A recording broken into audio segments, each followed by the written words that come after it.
and two Vietnamese gallantry crosses with What do a the column. blue clusters represent? I wish I could tell you. I am not a military buff. I'm just going to go ahead and admit that right now. That's fine. Usually represents a repetition of the same word. His military experience certainly influenced the Wheel of Time. There's a quote from an interview he gave in 1994. He said, "The only time I was really shaken in combat in shooting at somebody, I was shooting back at some people on a sampan, and a woman came out and pulled up an AK-47, and I didn't hesitate about shooting her. But that stuck with me. I was raised in a very old-fashioned sort of way. You don't hurt women. You don't do that. That's the one thing that stuck with me for a very long time." And something else he said is, how far can you go fighting evil before becoming like evil itself? Or do you maintain your purity at the cost of evil's victory? I'm fond of saying that if the answer is too easy, you've probably asked the wrong question. So you can see that this experience, which created this philosophy that he had, informed not only the good and evil duality in the Wheel of Time, but the fact that the main male characters just do not want to hurt women, even if the women are trying to hurt them or kill them, even though women may have the power and authority. And so after he got out of the military, he attended the Citadel. He got 2 bachelor's degrees, one in math, one in physics, and became a nuclear engineer for the US Navy, which he did for a long time. And so it's like, well, how do you get a writer out of that?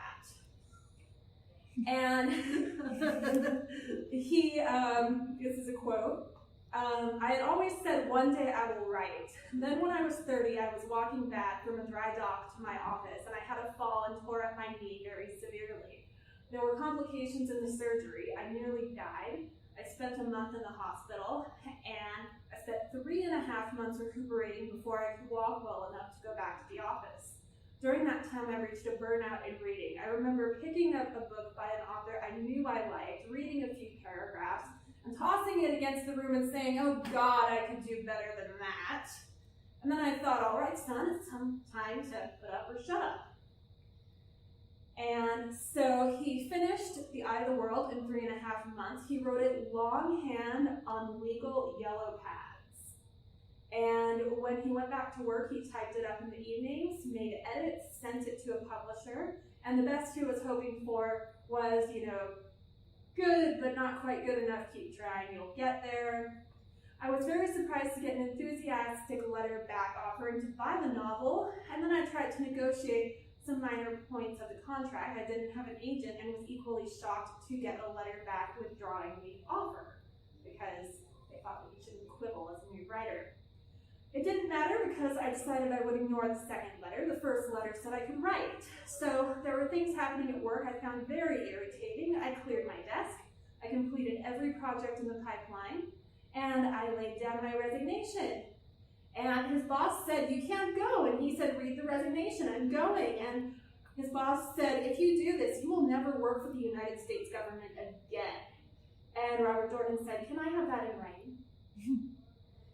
And he said his wife once said to him when he'd been writing for 10 or 15 years that he could always go back to being a nuclear engineer. And he said to her, "Harriet, would you let someone who quit his job to go write fantasy anywhere near your nuclear reactor? Because I wouldn't." So he's writing these books, he's publishing them, they become successful, and all but the first 2 books appeared on the New York Times bestsellers list. Each book since the 8th debuted at number 1. And then online fan communities were formed because people went online and wanted to talk about the book. So there's dragonmount.com, founded in 1998, Fairyland.com, founded in 2000, and Tarvalon.net in 2001. And DragonCon, which is the largest science fiction and fantasy convention in North America, created a Wheel of Time dedicated track. Fans gathered in real life and held costume contests, panels, and debates about what would happen next in the books. And I was actually fortunate enough to go to 2 signings and met Robert Jordan. And he was a very nice man. And at the signing in San Diego for Night of Dreams, there were a lot of men in the room, of course, but there were some women, and he was answering some questions. And finally, he says, "Women, I know you're not here to carry your boyfriend's books. I want a question from a woman."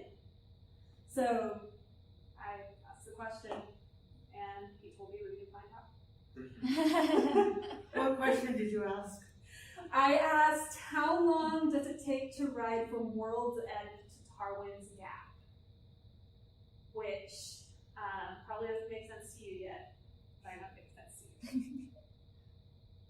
So, during this time, Robert Jordan did certainly live. In 2002, he said, "I just see my life continuing until it ends. I intend to live. Most people exist. They simply do the job, go home, go to sleep, get up, go to work, go home, go to sleep, and it's understandable. If you have a factory job, you can get very tired and you don't want to live. I'm lucky. I know my life is going to end." When I was 19, I realized I was going to die for sure. On my first tour in Vietnam, the helicopter I was in blew up and threw me into the jungle. I got up and ran through the lines of an ambush. I didn't know it was there, I just knew the other chopper was in that direction. And this knowledge changes your view of the world. I think it gives you a certain maturity. Perhaps maturity is the knowledge that everything is going to change and that neither you nor anything you see is going to go on forever. And he said that years before he was diagnosed with amyloidosis. So, here are some fans in costumes. I stood eye of the Green Aja. This is a panel from this year's Jordan Con. It is a yearly convention held in Georgia dedicated to Robert Jordan's writings. And there's even been a lot of professional grade fan art created. Here you see Matt, and I really like this one. And then he made the announcement that he had amyloidosis, which is an extremely rare blood disease. It only affects 8 people out of 1 million every year. And those 8 million are divided among 22 distinct forms of the disease. Some of the forms have no treatment at all. Some treatment that works on one will have no effect whatsoever on the next person. And what he had was called primary amyloidosis with cardiomyopathy, which meant that about 5% of his bone marrow was producing amyloids, which were depositing into the wall of his heart, stiffening it. And so, untreated, it would make his heart unable to function any longer, and he would have a median life expectancy of 1 year. And he said, "But fortunately, I'm set up for treatment, which expands my median life expectancy to 4 years. This does not mean I have 4 years to live. For those who have forgotten their freshman or pre-freshman math, a median means half the numbers fall above that and half fall below. It's not an average. In any case, I intend to live considerably longer than that. Everybody knows or has heard of someone who was told they had 5 years to live, only that was 20 years ago, and here the guy is still around and kicking. I mean to beat him.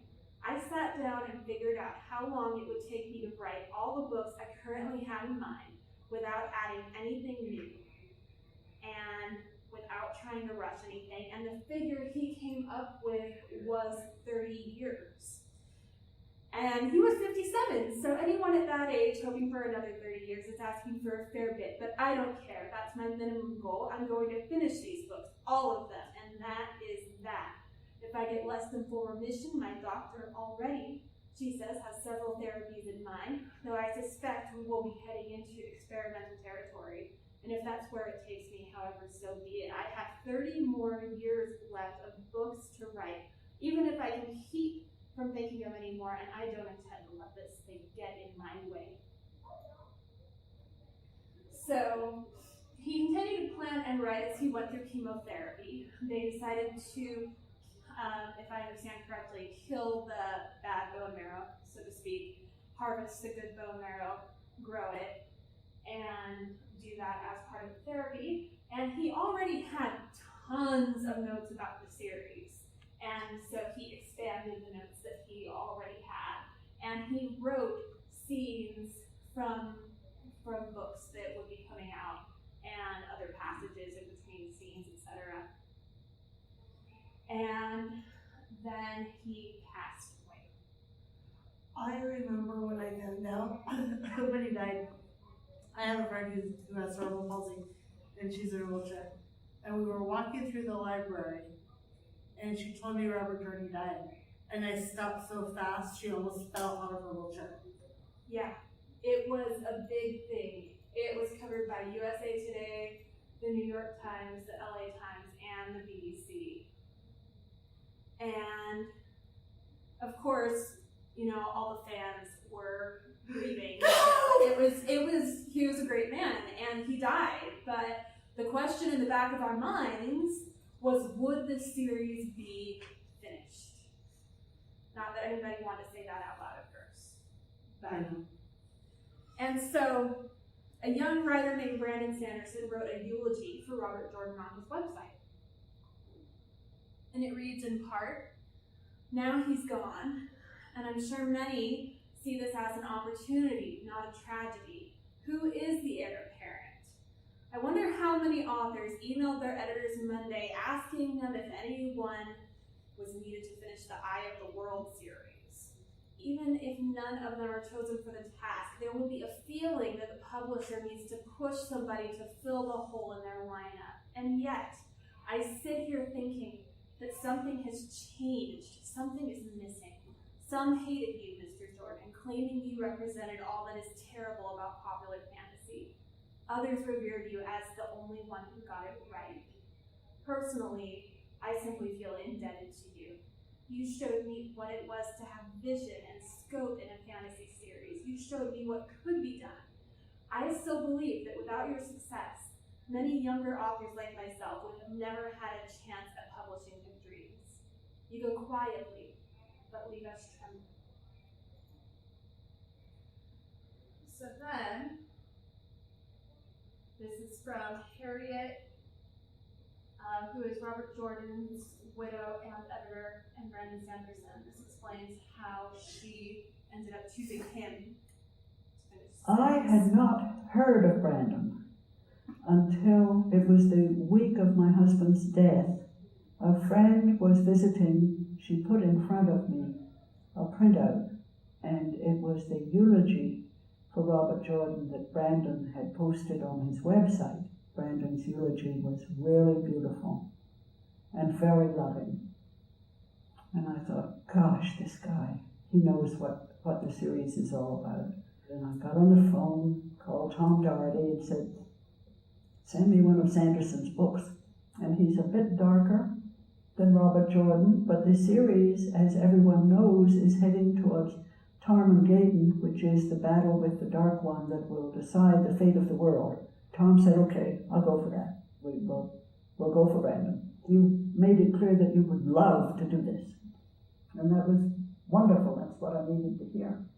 The next thing was for me to fly to Charleston. Harriet drives me to her house. You know, I'm fanboying all of this. And you said, do you want some dinner? And my response was, no, I want the ending. I want the ending, and I want to know who killed Asmodean. And you're like, oh, all right, well, here it is. And you handed me that and kind of waved me into the den, I guess it is, or the sitting room. Head over there, go ahead, go for it. And so I was over there poring over the materials, and I flipped right to the ending and read, because Robert Jordan had always said, I have the ending in mind. And all the readers, all the fans had known this, and we'd listened to interviews, and he'd been saying for years, saying, I know the ending, the last scene is in my head, and so I got to read that last scene before dinner. Then I retreated to my cave. Yes, he did. And crawled in. And put up a do not disturb sign. And wrote furiously for a number of months. This book had taken shape, particularly for Brandon. And he said in the conference call, look, here's what we're going to do. And it made perfect sense. The amount of material he left behind is what makes this book possible.